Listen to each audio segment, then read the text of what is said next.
바벨론 왕 느부갓네살의 19째 해 5월 7일에 바벨론 왕의 신복 시위대장 느부사라단이 예루살렘에 이르러 여호와의 성전과 왕궁을 불사르고 예루살렘의 모든 집을 귀인의 집까지 불살랐으며 시위대장에게 속한 갈대아 온 군대가 예루살렘 주위의 성벽을 헐었으며 성중에 남아있는 백성과 바벨론 왕에게 항복한 자들과 무리 중 남은 자는 시위대장 느부사라단이 모두 사로잡아가고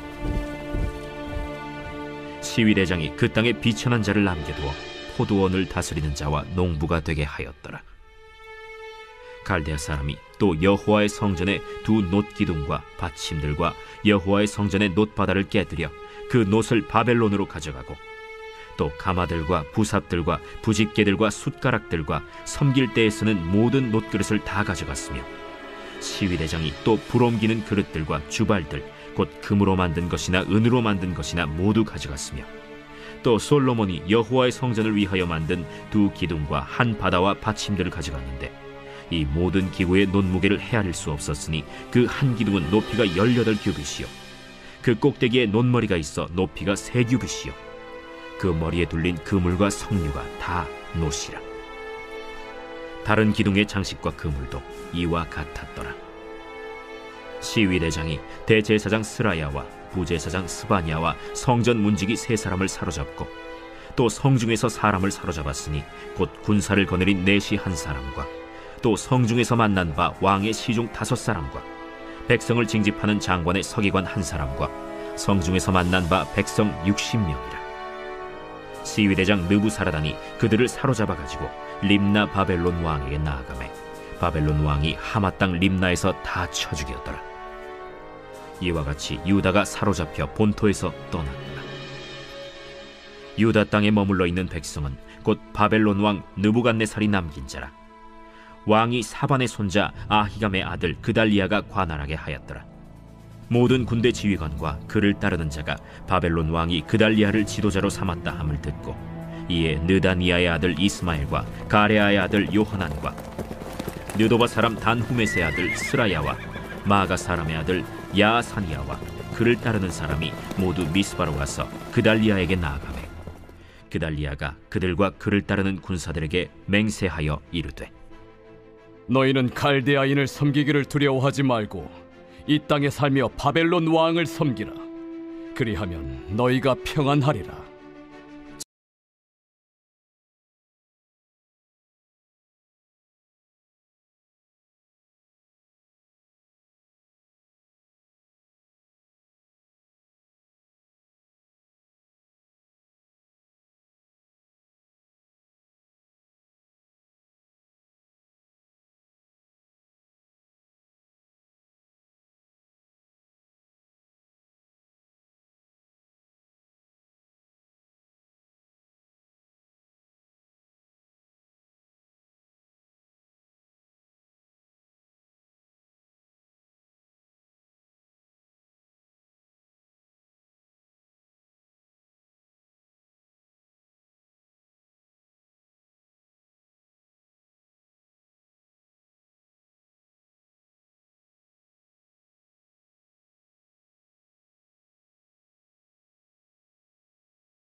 에도 본문 오는가라는 제목으로 함께 말씀 나누겠습니다.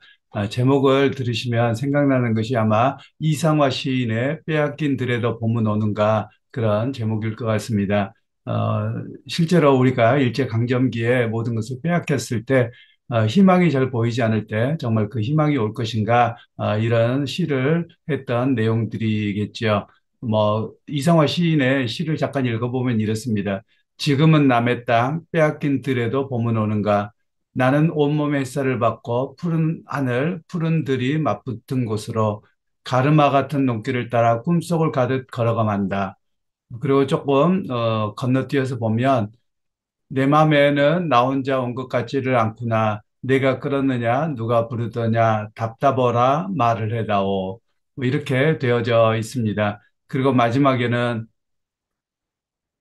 나는 온몸에 풋내를 띠고 푸른 웃음, 푸른 소름이 어우러진 사이로 다리를 절며 하루를 걷는다. 아마도 봄 신령이 지폈나 보다. 그러나 지금은 들을 빼앗겨 봄조차 빼앗기겠네. 그만큼 우리 한국이 일제강점기에 빼앗겼던 그 아픔을 이렇게 시로 표현했던 상황들입니다. 그러면서 단순하게 빼앗겼다고 표현함을 통해서 이제는 영원히 기회가 없는 것이 아니라 언젠가는 되찾을 것이 있다. 이렇게 시를 승화했던 내용들이기는 합니다. 그 제목을 차용해서 오늘 본문은 빼앗긴 유다에도 봄은 오는가 이런 제목으로 잡아보았는데요. 오늘 우리가 좀 말씀을 생각할 것은 이제 남유다가 멸망하고 시드기야가 죽임을 마지막 왕이 죽임을 당하고 다 포로로 끌려가게 되었습니다. 그리고 비천한 자만 그 땅에 남겨두는 그러한 상황이 되었습니다. 어찌 보면 유다에는 영원히 하나님의 나라가 회복되지 않을 즉 다윗과 같은 영화로움이 회복되지 않을 것처럼 보입니다. 그 시각은 어찌 보면 국제 정서적인 시각 속에서는 보면 그럴 수 있겠는데 오히려 오늘 제목을 통해서는 과연 하나님께서 유다 가운데 즉 유다를 단순하게 민족적으로만 이해하시면 안 될 것 같고요. 하나님의 백성이라고 이해하시면 좋을 것 같습니다. 하나님 백성들에게 은혜와 회복의 역사가 돌아올 것인가 이런 이야기를 다루고 있는 내용이 오늘 본문의 말씀이 되겠습니다. 그러면서 얼마나 비참하게 끌고 가느냐면 당시에 바벨론 왕의 신복 시위대장 느부사라단이 다시 한번 또 들어옵니다. 시위대장이라는 것이 우리 표현을 좀 이렇게 어렵긴 합니다만 요즘 번역으로 이야기하면 근위대장이라고 할 수 있겠습니다. 또는 글쎄 우리나라 같은 경우는 조금 다릅니다만 우리나라 같은 경우는 뭐 대통령이라고 하면 청와대에 이렇게 근무를 쓰는 사람들이 군인들이 아니고 경찰력이거든요. 그래서 조금 다른 개념이 됩니다만 프랑스나 또는 유럽의 이런 나라들을 보면 항상 거기에 근위대라고 부릅니다. 영국도 마찬가지고요. 그것은 최정예 부대일 뿐만 아니라 또한 그 가장 자기의 목숨을 바쳐서 왕을 지키는 군대 이런 개념이 근위대가 되겠죠. 마치 우리나라 조선시대에 보면 그 왕 옆에서 꼭 칼을 들고 다니고 그 왕궁을 수비하는 수비대 뭐 이런 개념이 좀 되어지면 이해가 되면 좋겠습니다. 그러니까 왕의 측근 중에 측근이고 가장 강한 군대라고 이해를 하시면 되겠습니다. 이 가장 강한 군대가 결국은 예루살렘에 들어와서 수많은 지도자들을 다 잡아가고 그리고 성전에 있는 모든 것, 기물들과 모든 것들을 다 파괴하고 그리고 가져갈 만한 것들은 다 가져가 버린 그러한 상황이 이루어졌음을 이야기를 합니다. 그러면서 오늘 이 성경에서는 어떤 이야기를 하냐면 종교 지도자들, 대제사장, 부제사장, 성전 문지기, 또 군사를 거느리는 내시, 왕의 시조, 백성을 징집하는 장관의 서기관 등을 모조리 죽입니다. 그런 지도자들을 다 죽였다고 볼 수 있는데요. 오히려 성경은 단순하게 민족적으로 어떤 이런 고난을 당했다라고 보기보다는 오히려 하나님의 심판이 얼마나 철저했는가 또 하나님 앞에서 바르게 서지 않고 세상과 야합하고 우상 종교와 야합하면서 그들 앞잡이로서 또 그 백성들을 그 길로 몰아넣었던 이들에 대한 하나님의 심판이 어떠했는가 이런 이야기를 우리에게 말씀을 하고 있습니다. 즉 그러니까 하나님을 의지하는 대신에 오히려 세상을 의지하고 또 그것이 옳다고 앞장서서 이야기했던 이들에 대한 하나님의 철저한 심판의 성격으로 성경은 이야기를 하고 계시는 겁니다. 그런 면에서 오늘 우리가 이 본문을 통해서 보면 이렇게 적용을 하는 것이 좋을 것 같습니다. 그냥 우리가 불이나 여러 가지를 보면 눈 감아주거나 또는 남들 다 그러는데 뭐 어때? 라고 넘어가는 것이 옳은 일이 아니라는 겁니다. 하나님의 시각에서 볼 때는 비록 내가 바른 이야기를 해서 조금 고난을 당하더라도 바르게 서야 된다라는 겁니다. 물론 사회적으로는 당시에 그 정권을 잡은 모든 자들이 우상숭배적이고 하나님을 떠나는 길이 다 일조를 하고 있죠. 그러니까 하나님 말씀대로만 증언하고 그럼 굉장히 외로웠을 겁니다. 대표적으로 이제 다음 주에 보게 되는 내일부터 말씀을 보게 되는 예레미야 선지자가 그러한데요. 그 외로운 길이 하나님의 관점에서는 옳은 길이라고 말씀하고 계시는 것입니다. 그래서 여러분 오늘 우리가 세상 속에 살아가면서 나 혼자 가는 길 여러분 결코 그 길이 외롭고 힘들더라도 여러분 내가 바르게 하나님 앞에 서 있다면 하나님을 의지하면서 그 위로를 받기를 소원합니다. 세상 사람들이 내 편을 들여달라고 하고 뭐하고 그러면 이들은 끊임없이 야합하고 그리고 협박하고 회유하고 그렇게 해서 모두를 다 죄짓게 만들거든요. 그러나 하나님은 오히려 그런 백성들을 원하시지 않고 오히려 하나님만을 의지하고 끝까지 바라보고 나가는 사람을 하나님 옳다고 여기심을 말씀하고 계시는 겁니다. 그러면서 이제 성경 뒤에 보면 많은 이들을 이제 다 소망의 불씨가 꺼진 것처럼 보이는데 어떤 일이 이야기가 나오냐면 22절 보면 느부갓네살 왕이 남겨놨는데 그중에 사반의 손자 아이감의 아들 그달랴로 하여금 이 유다 땅에 총독으로 세워놓습니다. 그랬더니 이제 많은 사람들 군대를 이렇게 이야기하자면 그 지역 사병이라고 할까요? 이런 사람들이 다 그달랴에게 갑니다. 그때 그달랴가 이야기하기를 바벨론에게 충성해라. 그렇게 섬기는 것이 하나님의 뜻이다라고 이야기를 합니다. 그래서 그렇게 이야기했던 것이 단순하게 그 이민족에게 복속이라는 의미가 아니라 하나님의 심판이기에 하나님의 심판을 그대로 일단은 받아들여야 된다. 이런 이야기를 하고 있었던 것이거든요. 그런데 민족적인 감정이 앞서서 실행을 옮긴 자들이 있습니다. 그들은 왕족 엘리사마의 손자 느다니아의 아들 이스마엘인데요. 이 사람 부하 10명을 미스바에서 데리고 와서 이 그달랴를 암살합니다. 그리고 이제 그 모든 것이 두려우니까 애굽으로 도망가 버리는 그런 상황이 벌어졌던 겁니다. 그래서 성경에서는 오늘 이야기를 하고 있는 것인데요.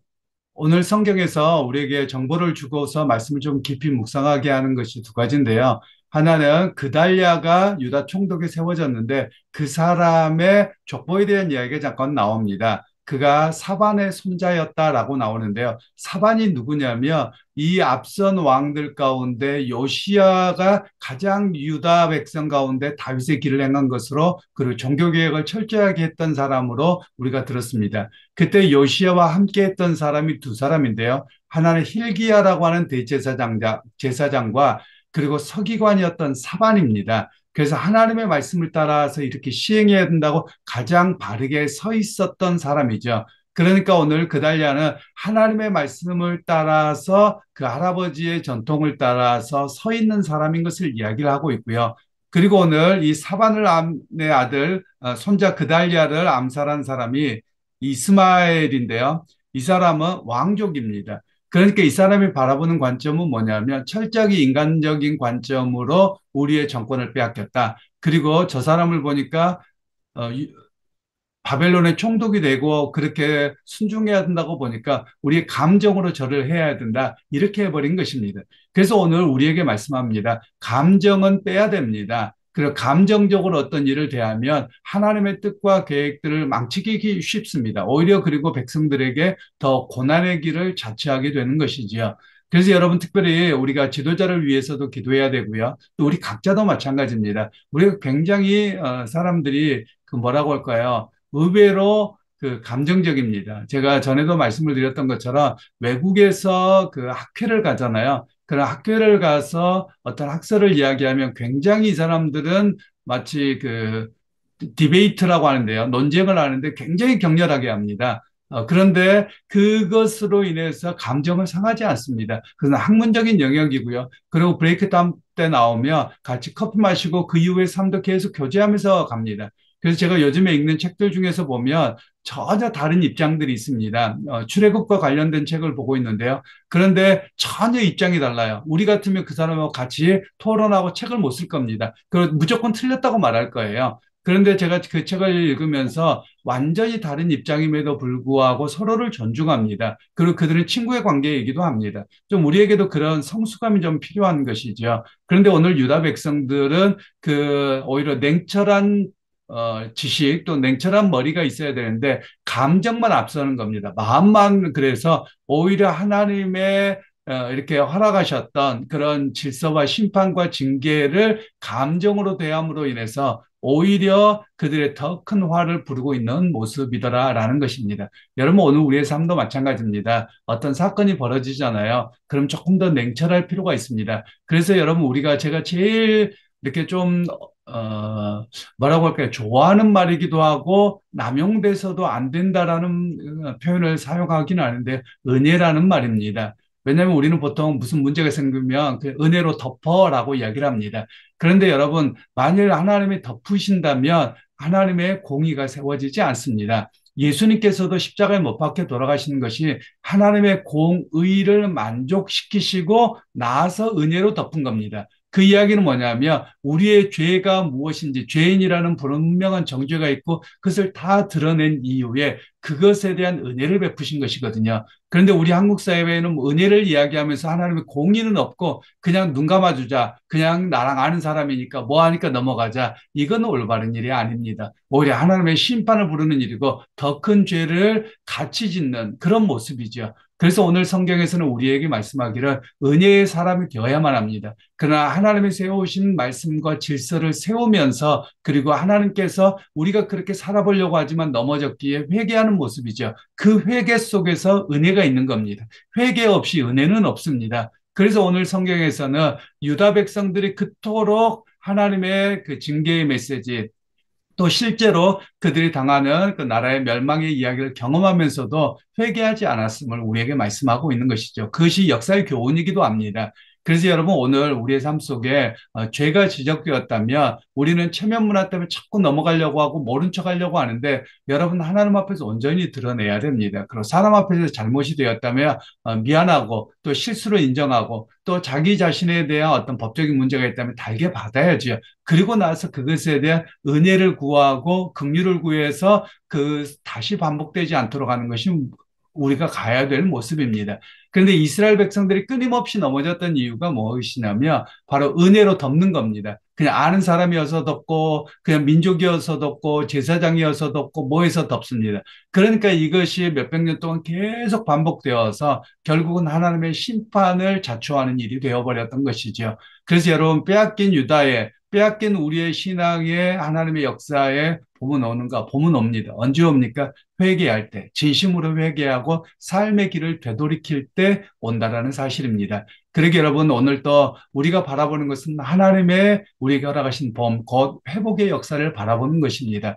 그러게 여러분의 삶 속에 혹시 고난을 겪고 어려움이 있다면 여러분 그 자리에서 하나님 지금 내가 이 상황을 잘 감당하게 하시고 혹시 나의 삶을 점검해서 하나님 앞에 기뻐하는 일로 하나님의 말씀 위에 든든하게 바르게 서는 그런 내 모습이 되기를 원합니다. 이 고백이 있으시기를 소원하고요. 또 고난과 어려움이 있다면 그 자리에서 꿋꿋하게 잘 감당하시기를 바랍니다. 그걸 회피하고 피하려고 하기보다도 지금 내가 이것을 감당해야 되는 시점이라면 묵묵히 감당해야만 합니다. 왜냐하면 유다 백성들에게 하나님 이런 징계를 하셔서 금방 회복시키지 않으시거든요. 오랫동안 그것을 감당하게 하십니다. 물론 그 시간이 고통의 시간이죠. 고통과 압박과 억압과 정말 힘든 시간이죠. 그런데 그 시간을 감당해내는 것도 오롯이 감당해내는 것도 우리의 모습입니다.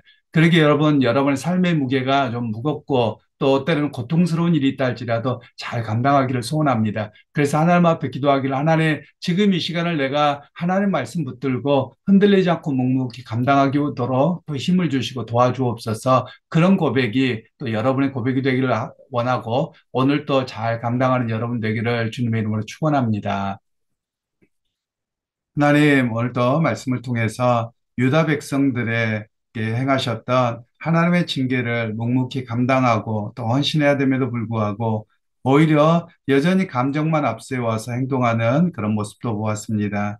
하나님, 우리의 삶의 무게가 때로는 감당하기 어려울 때가 있지만 우리에게 성령께서 힘을 주셔서 잘 감당하게 하시고 그리고 그 뒤에 우리에게 회복의 역사, 잘 감당했다고 인정하는 역사를 경험하게 되는 우리의 모습들이 되게 하옵소서. 예수님의 이름으로 기도하옵나이다. 아멘.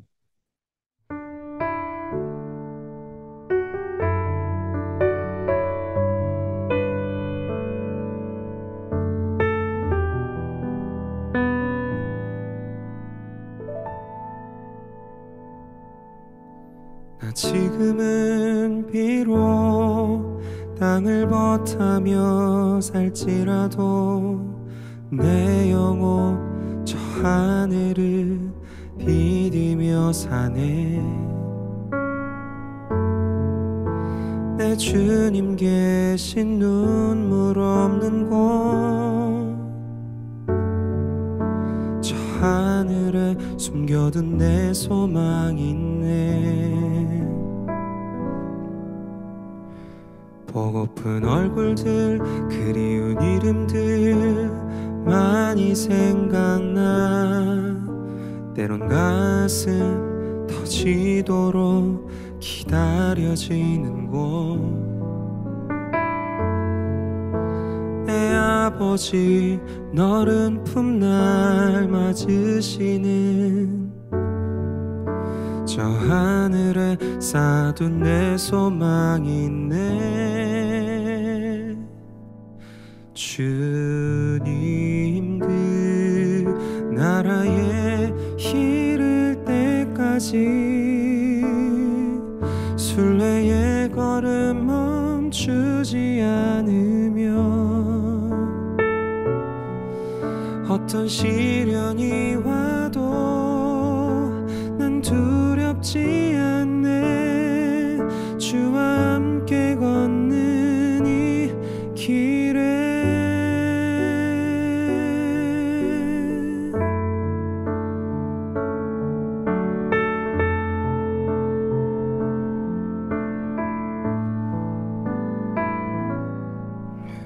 나 지금은 비록 땅을 버타며 살지라도 내 영혼 저 하늘을 디디며 사네